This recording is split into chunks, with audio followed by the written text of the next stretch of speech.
চাই না, আমাদেরকে অবাধ্য হতে আপনারা বাধ্য করবেন না। আমরা হয়তো শান্তশিষ্ট আন্দোলন করি, যারা অশান্ত আন্দোলন করে আপনারা তাদের দাবি মেনে নেন।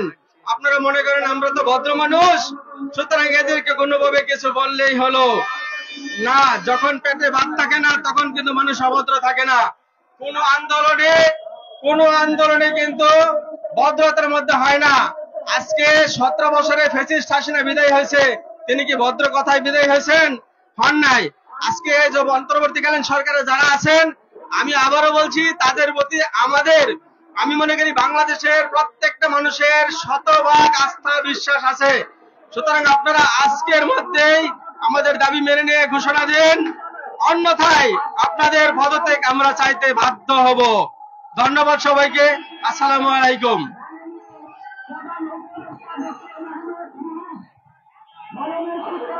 সম্মানিত সুধী, ইতিমধ্যে আমাদের একটি বাস শিক্ষক শিক্ষিকা সহ যাত্রাবাড়ি অভিমুখে আছে। আমাদের 12:30টার সময় পদযাত্রা অনুষ্ঠিত হবে। আর পদযাত্রা অনুষ্ঠিত হওয়ার আগে আমি কিছু নিয়ম বলে দিই।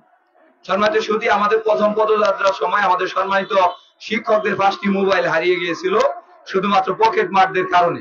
সম্মানিত সুধী, আপনাদের যদি এরকম কারো মনে হয় যে উনি এমপিওভুক্ত স্কুল কলেজ মাদ্রাসা কিংবা কারিগরি শিক্ষা প্রতিষ্ঠানের কর্মকর্তা কর্মচারী নন, তাকে সরাসরি ধরে আইন শৃঙ্খলা বাহিনীর কাছে তুলে দিবেন। আরেকটি বিষয় না বললেই নয়, সরকার আমাদের দাবির বিষয়ে কিন্তু আন্তরিক। আমরা সরকারকে বোঝাতে সক্ষম হচ্ছি এবং আমাদের পক্ষে দিন দিন জনমত তৈরি হচ্ছে। আপনারা দেখেন যে সাংবাদিকরা যখন ভিডিও করে এবং এই ভিডিওগুলো ভিউ হয় কিন্তু প্রচুর পরিমাণে, তার মানে কি আমরা জনসমর্থন আছে আমাদের। সো আমরা কোনো বিশৃঙ্খল পরিবেশ তৈরি করব না এবং কোনো টুকাই ঢুকে যদি কোনো পুলিশ কিংবা আইন শৃঙ্খলা বাহিনীর বিরুদ্ধে উস্কানি দেয় তাদেরকে অবশ্যই ধরে দিবেন, যাতে আমাদের এই আন্দোলনকে কেউ নাশাত না করতে পারে।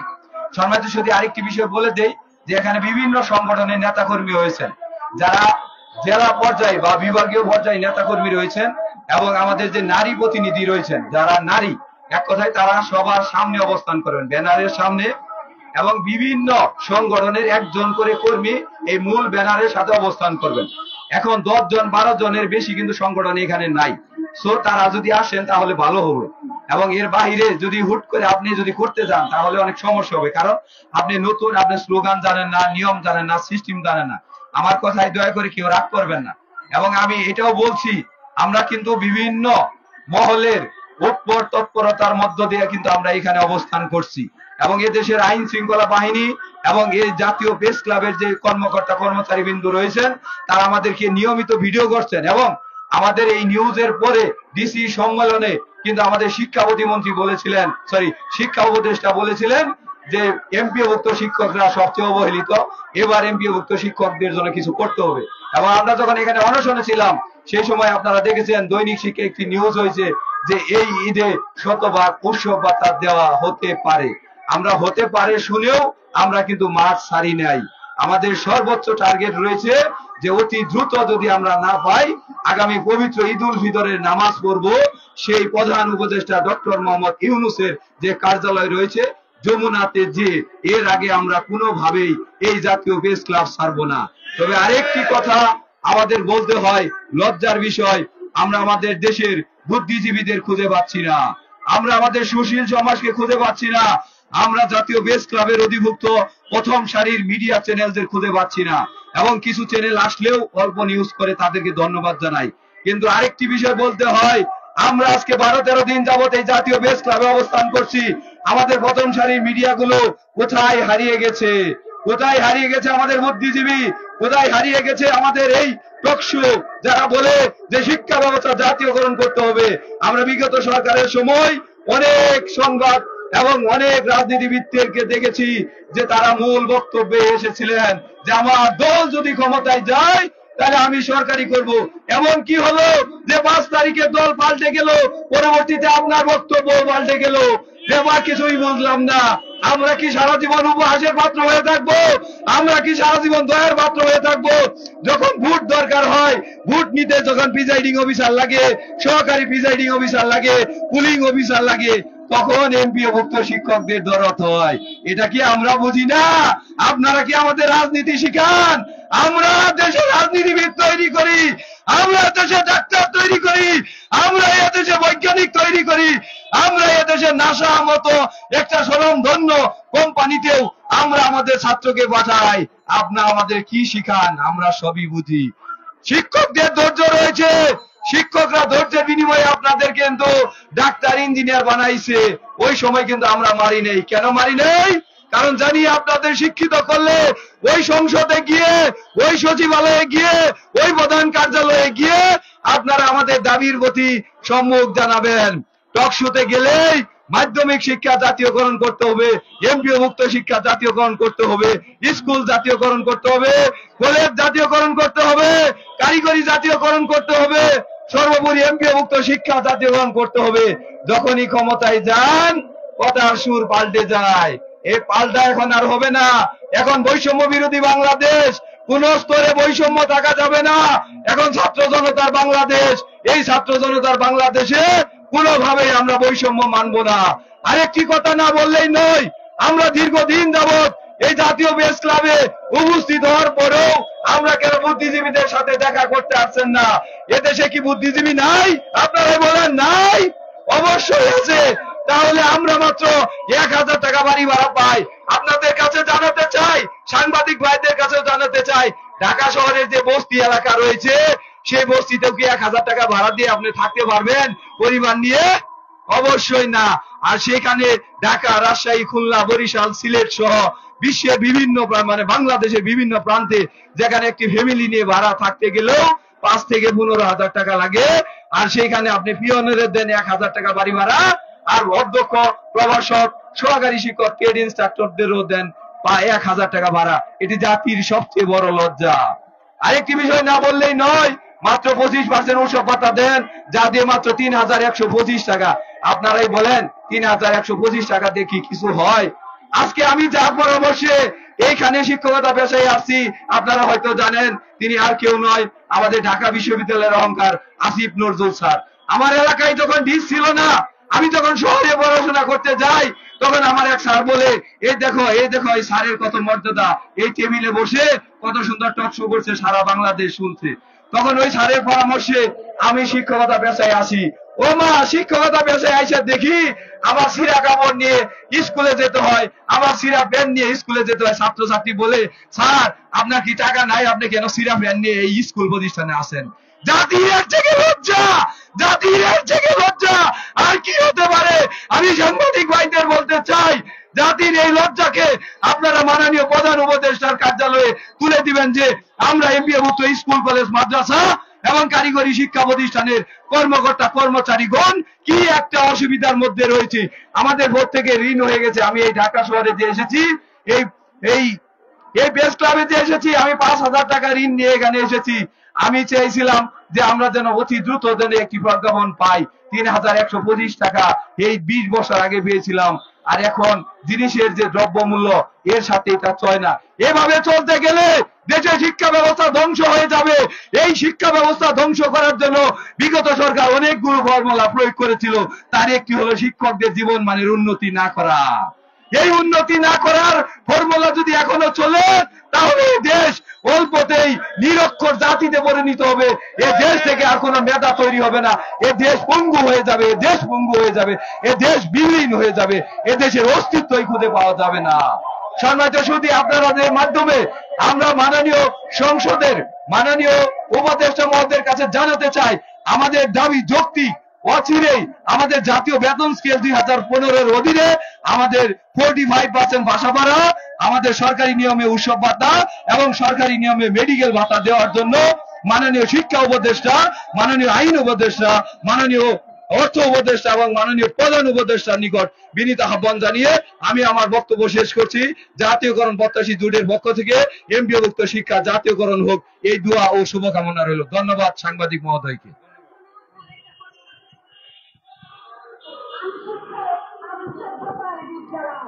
সংগ্রামী সহযোদ্ধাগণ, আপনারা জানেন বাংলাদেশ এমপিওভুক্ত শিক্ষা জাতীয়করণ প্রত্যাশী জোটের লাগাতার কর্মসূচির আজ 12তম দিন চলমান।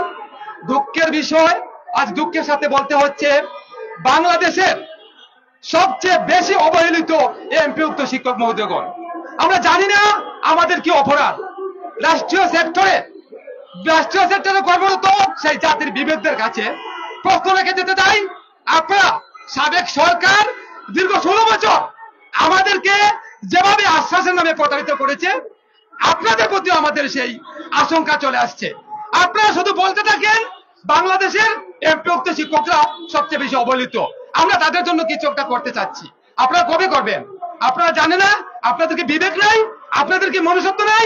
আমি অন্তর্বর্তীকালীন সরকারের সম্মানিত শিক্ষা উপদেষ্টা এবং অন্তর্বর্তীকালীন সরকারের মাননীয় প্রধান উপদেষ্টার কাছে বাংলাদেশের 5 লক্ষ এমপিওক্ত শিক্ষকদের সবার পক্ষ থেকে সবিনয় অনুরোধ করতেছি, আমরা শিক্ষকরা রাস্তায় বসে বসে দুঃখে দুঃখে আমাদের এই অধিকার আদায়ের কর্মসূচি, যৌক্তিক দাবি আদায়ের কর্মসূচি নিয়ে এই রাস্তায় বসে আপনাদের কাছে আমাদের ভিক্ষা চাইতে হচ্ছে। আপনাদের লজ্জা লাগে না? আপনাদের কি সেই বিবেক নাই? আপনারা তো কোনো না কোনো শিক্ষকের ছাত্র ছিলেন। আপনাদের সেই শিক্ষাগুরুরা আজ খেয়ে না খেয়ে অনাহারে ওয়ার্দাহারে দিনে নেপাত করেছে। দিন যায়, বছর যায়, যুগ যায়, সবকিছু পরিবর্তন হয়, কিন্তু এই এমপিওক্ত শিক্ষকদের সেই যৌক্তিক দাবিগুলো কোনো পরিবর্তন হচ্ছে না। সম্মানিত সুধী, আপনারা বাংলাদেশের বিভিন্ন বিভাগ, জেলা, উপজেলা থেকে আমাদের সংগ্রামী সহযোগিতাগণ আজ প্রেস ক্লাবে আসছেন। আমাদের অল্প কিছুক্ষণ পরেই আমাদের বিক্ষোভ কর্মসূচি চলমান, বিক্ষোভ কর্মসূচি হবে। আমরা শান্তিপূর্ণভাবে বিক্ষোভ কর্মসূচি করব। সম্মানিত সুধী, এর পর্যায়ে বক্তব্য নিয়ে আসবেন জামালগঞ্জ সদর উপজেলা থেকে আগত আমাদের সংগ্রামী সহযোদ্ধা শ্রদ্ধেয় রাশিদুজ্জামান স্যার। বিসমিল্লাহির রহমানির রহিম। মাধ্যমিক শিক্ষা জাতীয়করণ এই ব্যানারে আমাদের অনেক কথাই চলে আসছে। আমরা একে একে অনেক স্যার অনেক কথা বলে ফেলছি। এখন আমাদের মূল কথা হলো আমাদের দাবি দাওয়াগুলো অচিরেই পূরণ করে নেবেন এবং আমাদের সাবেক শিক্ষামন্ত্রী নৌফেল তিনি বলেছিলেন আমরা শিক্ষকের ব্যথায় ব্যথিত, মনে হয় হৃদয়টা কত জানি কাঁদে।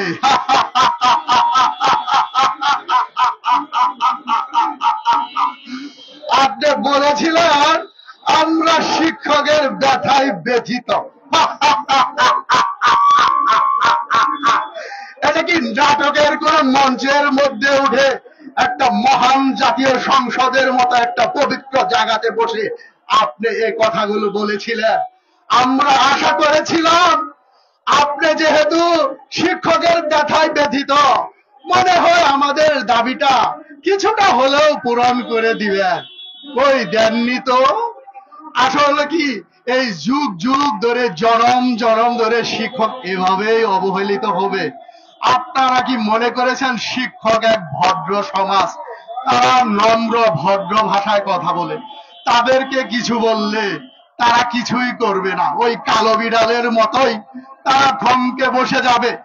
আপনারা কি মনে করেছেন শিক্ষক ভদ্র?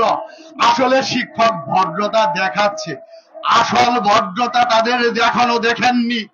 যেদিন দেখবেন শুধু এই প্রেস ক্লাব নয়, সারা ঢাকা শহর 5.5 লক্ষ শিক্ষক, রাস্তাঘাট, বন্দর সবকিছু আমরা আন্দোলন করে ব্যাহত করে দিব। আমাদের দাবি যে পর্যন্ত না মেনে নেবেন ততক্ষণ পর্যন্ত আমাদের এই আন্দোলন আরো বেগবান থেকে বেগবান করতে চাই এবং আমাদের আন্দোলন বেগবান চলতে থাকবে যতক্ষণ পর্যন্ত আমাদের শিক্ষক সমাজের বাড়ি ভাড়া মাত্র 1000 টাকা। এটা কি লজ্জাস্কর কথা নয়? ও সুশীল সমাজ, ও সার্বিক স্তরের জনগণ, ও প্রিন্ট মিডিয়া, ও টিভি মিডিয়া, ও ভাষ্যকার, ও বাসের যাত্রীগণ, আপনারা কি আমাদের কথাগুলো শুনেন না? আমরা কেন এই মঞ্চে এসে এতগুলো কথা বলতেছি? আমাদের সুনামণীদের পড়া থেকে বঞ্চিত করতেছি, আমাদের স্কুল কলেজ থেকে অনশন করে পাঠদান থেকে বিরতি হয়েছি। হতে কি শুধু শিক্ষকদের ও সুশীল সমাজ? আপনাদের ছেলে মেয়ের কি পড়াশোনা বিঘ্ন হচ্ছে না? আমরাই প্রাথমিক শিক্ষা দিয়ে থাকি, বর্ণমালা শিখিয়ে থাকি, মাধ্যমিক শিক্ষায় অর্জিত করে ভার্সিটি লেভেলে আমরাই পড়িয়ে পাঠিয়ে দেই। তারাই বিসিএস ক্যাডার হয়। ও আমার বিসিএস ক্যাডার স্যারেরা, শিক্ষা যদি জাতির মেরুদণ্ড হয়, তবে এই শিক্ষক মানুষ গড়ার যদি সত্যি কারিগর হয়, তবে সেই কারিগরের বেতন কেন 12,500 টাকা হয়? আপনারা কি এই বৈষম্যগুলো দূর করতে পারেন না?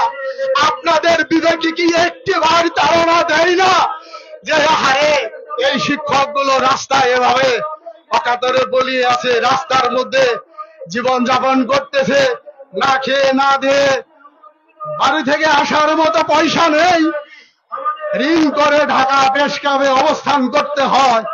আপনারা আমাদের, বিশেষ করে আমাদের বাড়ি ভাড়া, আমাদের চিকিৎসা ভাতা, আমাদের প্রণোদনা, আমাদের বেতন ভাতা ইত্যাদি বিষয়গুলো সরকারি নিয়মে সবগুলো অধিকার দাবি পূরণের লক্ষ্যে আগামী রমজান মাসের আগেই আমাদের সমস্ত দাবিগুলো পূরণ করে নেবেন। মাননীয় শিক্ষা উপদেষ্টা, আপনাকে সুবিনয়ভাবে বলতে চাই, শিক্ষকদের ব্যথা যদি আপনি না বুঝেন, আপনার অধিদপ্তরের ব্যথা কে বুঝবে? তাই শিক্ষা উপদেষ্টা মহোদয়কে বিনীতভাবে অনুরোধ করছি, পাশাপাশি আমাদের অন্তর্বর্তীকালীন সরকারের মাননীয় প্রধান উপদেষ্টা sir Mohammad doctor Yunus sir, আপনাকে অকাতরে বিনয়ের সহিত বলতে চাই, আমাদের সবগুলো দাবি দাবা পূরণ করে আমাদের ওই কচিমনা ছেলেগুলোর পাঠদানে আমাদেরকে সাহায্য করবেন। আমি এখানে অনেক কথা আমাদের অনেক স্যার বলে গেছেন, আমরা আর নতুন করে কিছু বলতে চাই না। আমাদের চাওয়া একটাই, যতক্ষণ পর্যন্ত আমাদের যে উদ্দেশ্যে এই মঞ্চে আসা হয়েছে, আমাদের এই মঞ্চের অধিকার যদি আমরা না পেয়ে থাকি, ততক্ষণ পর্যন্ত আমরা এক পা মাঠ পিছপা হব না। আমরা এই প্রেস ক্লাব শুধু নয়, শিক্ষা অঙ্গনের যতগুলো প্রতিষ্ঠান অধিদপ্তর আছে, প্রত্যেকটি অধিদপ্তরের সামনে অবস্থান করতে বাধ্য হব। আপনারা কি সেই পথ চাচ্ছেন? আমরা সেই সব ব্যবস্থাতে চলে যাই। আমাদের ব্যবস্থার আগেই মাননীয় উপদেষ্টা, শিক্ষা উপদেষ্টা মহোদয়ের কাছে করজোড়ে দৃষ্টি আকর্ষণ করছি, আমাদের বঞ্চিত লাঞ্ছিত যে অধিকারগুলো থেকে আমাদেরকে দূরে রাখছেন, সেই অধিকারগুলো অচিরেই মেনে নিয়ে আমাদের শিক্ষক সমাজদেরকে প্রতিনিধি করে শিক্ষা উপদেষ্টাতে বসে আমাদের একটা ফায়সালা করে দিবেন। আমি আমার বক্তব্যে অনেক কথাই মনে পড়ে, 1,000 টাকা বাড়ি ভাড়া নিয়ে আমি একটি বাসাতে অ্যাডভান্স করেছিলাম, কথাটি পূর্বেই বলেছিলাম। একজন ব্যাংকারের বাসা ছিল, ব্যাংকারের স্ত্রী 1,000 টাকা জমানত নিয়েছিল আর বলেছিল আপনি কবে উঠবেন। আমি বলেছিলাম 1 তারিখে। ব্যাংকার যখন বিকালে অফিস থেকে বাসায় ফিরে, তার স্ত্রী যখন বলেছে যে একজন হাই স্কুলের সহকারী শিক্ষক, সে বাসা ভাড়া নিয়েছিল, 1,000 টাকা অ্যাডভান্স করেছেন, ওই ব্যাংকার তার স্ত্রীকে বলে দিয়েছে দরকার নাই ওই মাধ্যমিক শিক্ষকের বাসা ভাড়া দেওয়ার, প্রয়োজনে আমার বাসা 2 মাস খালি থাক, আমার ওই শিক্ষকের বেতন দিয়ে বাসা ভাড়া দেওয়া লাগবে না। তার মানে কি? তার মানে কি আপনারা বুঝেন নাই? শিক্ষক যে অল্প বেতনে তার পরিবার নিয়ে চলতে পারে, সে না বাজার করতে পারে, না ছেলে মেয়েদের কাপড় চোপড় ভরণ পোষণ দিতে পারে, না একটা ছেলে অসুস্থ হয়ে গেলে ওই ছেলের চিকিৎসা করতে পারে, যতক্ষণ পর্যন্ত কোনো জায়গা থেকে টাকা সংকুলন না হয়, ততক্ষণ পর্যন্ত ওই শিশু বাচ্চার চিকিৎসা পর্যন্ত হয় না। আপনাদের হৃদয় কি এইসব ব্যথাগুলো লাগে না? আপনাদের সন্তান কি নেই? আপনাদের সন্তান কি চিকিৎসা থেকে বঞ্চিত করে রাখেন? আমরা কত কষ্টে থাকি। আমাদের কষ্টগুলো বিভিন্ন খবরের পাতায়, বিভিন্ন মিডিয়ায়, বিভিন্ন সাংবাদিক মিডিয়ায় কতগুলো আন্দোলন হয়েছে, আমাদের কেউ কোনো আশ্বাস পূরণ করেননি। অতএব আমি বলতে চাই, অচিরেই আমাদের সমস্ত দাবি দাওয়াগুলো মেনে নেবেন এবং আমাদের দাবি দাওয়া মেনে নিয়ে আমাদেরকে বাড়ি ফেরার একটা ব্যবস্থা করে দিবেন। এই বলে আমি আমার বক্তব্য শেষ করছি। আমি সুদূর জামালপুর থেকে আসছি, জামালপুর সদর থানা টিকরা গান্ধী গারামারা পিজি আদর্শ উচ্চ বিদ্যালয়, এবং আমি এই চতুর্থ গণবিজ্ঞপ্তির একজন দর্শন নিবন্ধনের শিক্ষক। আমি একটি প্রাইভেট সেক্টরে ছিলাম, মনে করেছিলাম শিক্ষকতা একটি মহান পেশা। এটা যে মহান পেশা বলা চলে না, মহান পেশা তাকেই বলা চলে যে পেশার মান আছে এবং আর্থিক মর্যাদা আছে। এটাকে শুধু সকালে 9টায় বের হওয়া হয়, বিকেল 5টায় বাসায় ফেরা হয়। শিক্ষকের আর অন্য কোনো কিছু করার সুযোগ থাকে না, আয়ের আর কোনো উৎস থাকে না। তাই বিষয়টি বিবেচনা করে অতি সম্মানের সাথে বলছি, মাননীয় শিক্ষা উপদেষ্টা মহোদয় স্যার ও আমাদের প্রধান উপদেষ্টা মহোদয় স্যারকে বিনীত অনুরোধ করছি, আপনি আমাদের এই দাবি দাবাগুলো মেনে নিয়ে আমাদেরকে বাড়ি ফেরার একটা ব্যবস্থা করে দিবেন। খোদা হাফেজ।